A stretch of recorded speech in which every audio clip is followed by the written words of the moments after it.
Madalas kapag nakakakita tayo ng mga paru-paro, sinasabi natin na kaluluwa yon ng yumaon nating kamag-anak. Dumadalaw sa atin at nagpapaalala na ayos lang sila kung saan man sila naroon. First year high school student ako nang marinig ko ang kwentong ito ng aming teacher. Tungkol ito sa co-teacher niya, si Mrs. Centeno, ang biology teacher na namatayan ng anak. Tungkol ito sa kauri ng paru-paro, ang gamo-gamo. Namatay sa aksidente sa kalsada ang anak ni Mrs. Centeno, si Richard. Namatay siya nung 24 years old lang siya. Noong araw na mamatay si Richard, sabi ni Mrs. Centeno, hindi na siya mapakali. Nang naghahanda raw siya noon para sa first subject, wala sa isip na.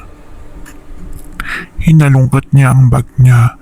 Nakita niya sa loob ng bag ang keychain ni Richard kasama ang susi ng bahay. Nagtaka siya kung paano napunta sa bag niya ang keychain. Naisip na lang niya na baka nadampot niya sa pagmamadali. Ninext na lang niya ang anak niya para sabihin na nasa kanya ang keychain. Buong araw na balisa si Mrs. Centeno. After lunchtime, sa vacant period niya, nagre-record siya ng mga test papers. Pumunta siya sa washroom para mag-refresh. Siya lang mag-isa sa school. Sa faculty room tuwing ganong oras. Tahimik sa part na yon ng school dahil dulo yon ng building at hindi gaanong ginagamit ang hagdan malapit doon. Dala ang susi ng washroom para sa mga teachers. Lumabas siya ng faculty room. Naglalakad siya sa corridor nang bigla siyang tawagin ng hardinero. May naghahanap daw sa kanya sa labas. Si Richard. Nagulat si Mrs. Centeno dahil hindi naman ugali ng anak niyang pumunta sa school.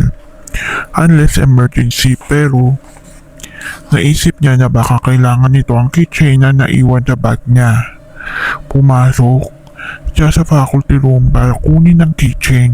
Pakihintay lang po, sabi niya sa hardinero. Habang nasa loob ng washroom, nakarinig siya ng lalakas na katok 3 beses. Sandali lang po, sabi niya. Pagbukas niya ng pinto, wala namang tao. Sabi niya sa sarili, baka co-teacher lang niya na nagmamadali ng umihi. Dumiretso siya sa guard house kalabas. Hindi makapaniwala si Mrs. Centeno sa sinabi ng guard. Wala naman daw naghahanap sa kanya. Imposible, sagot ni Mrs. Centeno. Sinabi niyang lumapit sa kanya ang hardinero para sabihin sa kanya na dumating ang anak niyang si Richard at hinahanap siya. Maski na si Mrs. Centeno ay nagtaka kasi kung may visitor siya, ang guard mismo ang pupunta sa kanya, kaya sa kanya para magsabi, hindi ang hardinero. Pinasundo nila ang hardinero pero maski ito ay walang alam sa nangyari. Hindi naman daw niya nilapitan si Mrs. Centeno. Sabi niya, may inaayos siya sa kabilang building. Pagbalik ni Mrs. Centeno sa faculty room, nagulat siya sa nakita niya. Nakahawak pa siya sa doorknob nang makita niyang dumapo ito sa ibabaw ng lamesa. Sa ibabaw ng bag niya. Doon nagring ang cellphone niya. Doon biglang kinilabutan si Mrs. Centeno. Number lang ang lumabas. Nang sagutin niya, nagpakilalang tumawag. Kaklase pala ni Richard. May masamang nangyari kay Richard. Nakiusap sa kanyang pumunta sa ospital. Dead on arrival si Richard. Nabundol siya ng humahagibis na sasakyan. Sa isip ni Mrs. Centeno, binisita siya ng anak niya sa eskwelahan.